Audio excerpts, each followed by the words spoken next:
Nandito po tayo ngayon sa Dagnawan, Inabanga High School kung saan ay kasalukuyang isinasagawa ang makabuluhang pagtitipon na inorganisa ng Inabanga Municipal Police Station, ang anti-bullying tips at ang cyber safety tips.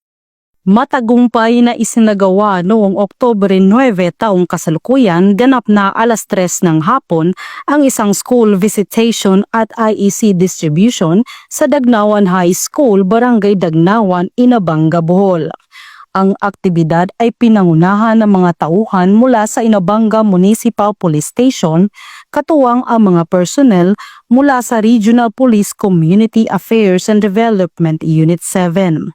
Layunin ng nasabing gawain na patatagin ang ugnayan ng kapulisan at paaralan sa pagpapalaganap ng kapayapaan at kaayusan, pagtiyak ng isang ligtas na kapaligiran para sa mga mag-aaral at pagpapatibay ng tiwala sa pagitan ng mga guro, kawani at estudyante.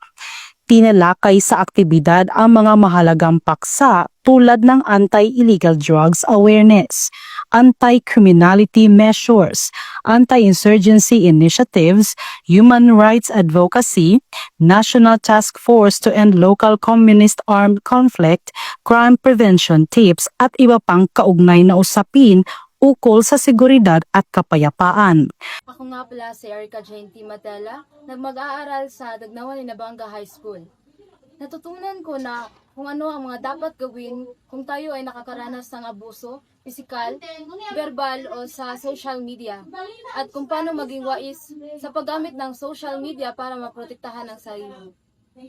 Nagpasalamat ang pamunuan ng paaralan sa aktibong partisipasyon ng kapulisan at sa mga mahalagang impormasyon na kanilang ibinahagi. Police Captain Alvin Sator, ang Chief of Police ng Inabanga, Bohol. Ngayong araw na ito ay nagsagawa po tayo ng isang pagpupulong kung saan tinulungan po tayo ng PKG Central Visayas at ang ating WCPD. Doon tinalakay nila ang cyberbullying at saka safe spaces. Ito po ay isang programa ng ating kapulisan upang labanan ang pang-abuso sa ating kabataan, lalo na gamit ang social media platform. Yan lang po. Maraming salamat. God bless po sa ating lahat. Ang matagumpay na aktibidad ay patunay ng patuloy ng kooperasyon sa pagitan ng PNP, paaralan at komunidad sa layuning mapanatili ang kaayusan, kapayapaan at kaligtasan sa buong Inabanga. Mula dito sa Dagnawan, Inabanga High School, ako yung Police News Network Correspondent, Patrolwoman Nikia Caniedo, alagad ng batas, tagataguyod ng Balitang Pulis. Thank